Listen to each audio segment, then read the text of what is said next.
जय सत्यम सिद्धाय नमः। जय सत्यम सिद्धाय आशीर्वाद। गुरुजी, आजकल बड़ा चर्चा का विषय बना हुआ है समाज के अंदर।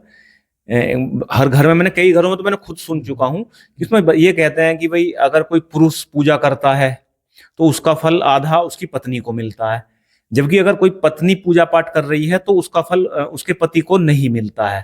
तो इसमें कितनी सच्चाई है? क्या ये सही है कि इस तरीके से होता है, या हमारे धर्म ग्रंथों में कुछ और ही वर्णन है? नहीं, ऐसा कुछ नहीं है जी। ये ध्यान रखें, ऐसा कुछ नहीं लिखा हुआ कहीं भी कि पति या पत्नी का जो है, पति का जो पति पत्नी को चला जाए और पत्नी जो का जो फल पति को ना मिले। देखिए, अर्धांग शब्द है दोनों जी। कि अर्धांग से जुड़े हुए, मतलब आधा हिस्सा ये है आधा हिस्सा ये है, दोनों भाग जो है मिलकर एक भाग बनते हैं जी। जैसे कि दोनों के बीज और रोपण बीजा से ही जो है संतति पैदा होती है जी। तो अगर वो तप कर रहा है जी तो उसे फल मिलेगा, पत्नी को भी, और पत्नी अगर तप फल कर रही है तो उसे भी फल मिलेगा।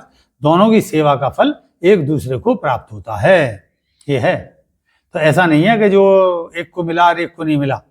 हाँ, किसी व्यक्ति विशेष मतलब जैसे गुरु के माध्यम से कोई अनुष्ठान ऐसा कर रहा है जी, तब जो है वो सिद्धि पाद में, तब पत्नी को एक बार को नहीं मिलेगा। या आप कोई संकल्प लेके करें तो, अगर किसी चीज करें है ना तो उसमें, लेकिन फिर भी कुछ ना कुछ % मिलता है। जैसे सिद्धि जो पक्ष है ना, वो चूंकि उस व्यक्ति की विशेष है, उसी को आएगी जी। और वो जब तक नहीं देना चाहेगा जब तक नहीं जाएगी। तो इसको आधार मानकर अगर किसी ने कुछ कहा होगा ऐसा तो एक अलग बात हो गई। अन्यथा सिंपल जो पूजा पाठ है या जो भी हम अनुष्ठान कराते हैं उसमें पति पत्नी का बैठना अनिवार्य होता और उसमें एक दूसरे को फल मिलेगा पूरा। मतलब ये भ्रांति है एक तरीके की, मतलब ये पूरी तरीके से गलत बात है। तो मतलब किसी पुरुष को या महिला को ये एकदम वो करने की कोई जरूरत नहीं है कि वो ये सोचें कि भाई हमारे पति पूजा कर रहे तो उसका हमें फल नहीं मिलेगा, या हमारी पत्नी पूजा कर रही तो, मतलब अगर दोनों पूजा पाठ अलग अलग भी करें या एक साथ करें तो दोनों को फल। देखिए, सप्तपदी जब होती है जो 7 वचन उसमें करे जाते हैं तो आप देखो उसमें ये सब है कि आप कोई भी अनुष्ठान होगा तो मेरा सहभागी होना जरूरी है नहीं? तो जब वहां बंधन में बंध चुके हैं, उसमें मंत्र है, तो ऐसा कैसे हो जाएगा? अच्छा चलो, इसके ये तो है ही है।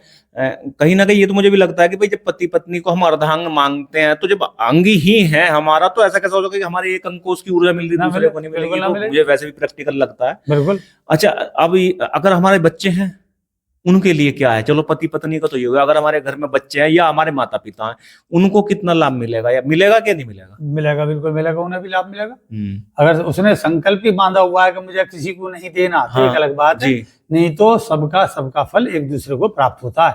ये परिवार है ना जी। और परिवार में जैसे होता है कि भगवान की हम आराधना कर रहे हैं तो हम किस तरह मांग रहे हैं? मुझे अपने लिए थोड़ा ना मांगना, मेरा परिवार सुखी रहे, तो यहाँ से वो बढ़ जाएगा फल सब में। ठीक। बहुत बहुत धन्यवाद। और इस जो भ्रांति का आपने बहुत अच्छा हमें उत्तर दिया है गुरुजी, मैं तो बड़ा प्रसन्न हुआ। और मैं तो बल्कि सुनता, हमारे घर में खुद कई बार ऐसी बातें हुई हैं, मैंने और 4-5 घरों में तो मैं खुद सुन चुका हूँ इसी तरीके से। लेकिन आपने आज समस्या का समाधान किया, और जो लोग दर्शक हमारे जुड़े हुए हैं उनको भी गुरुजी के माध्यम से जो है ये जानकारी मिली होगी, तो इसमें कोई घबराने वाली बात नहीं है। ऐसा है, पति पत्नी का फल आपस में दोनों का बराबर आधे अंग के वो हिस्सेदार है तो आधा ही उनको फल मिलता है। ठीक है, इसी के साथ में जय सत्यम सिद्धाय। जय सत्यम सिद्धाय आशीर्वाद।